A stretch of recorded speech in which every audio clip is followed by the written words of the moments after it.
Bonjour, c'est la revue de presse de vendredi.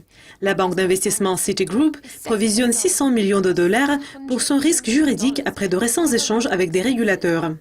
Cet argent est lié à un règlement possible de revendication que Citigroup a manipulé le marché des changes et devra faire face à une enquête criminelle aux États-Unis. Les dernières querelles juridiques ont forcé la banque d'investissement de faire une correction de ses résultats du troisième trimestre qu'elle avait publié pour la première fois il y a 2 semaines. Cet ajustement a réduit les revenus trimestriels de Citi jusqu'à 2,6 milliards de dollars par rapport à 3,2 milliards de dollars que la banque a affiché le 14 octobre. Le bénéfice par action a chuté à 88 cents de 1,07 $ publié auparavant.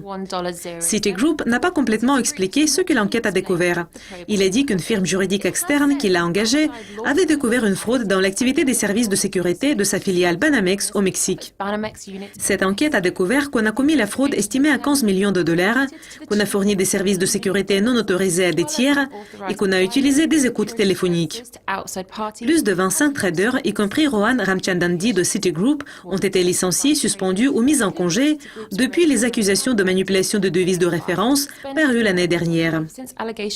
La société a déclaré qu'elle coopérait avec les organismes d'application de la loi et les régulateurs, tout en renforçant la surveillance financière de ses filiales au Mexique.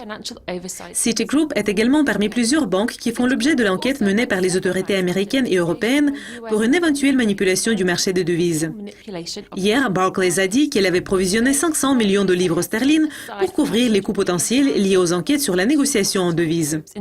On dit que l'autorité de la conduite financière de la Grande-Bretagne finit déjà son enquête et elle est un parmi plus d'une dizaine de régulateurs à travers le monde qui mènent des enquêtes sur le marché des devises.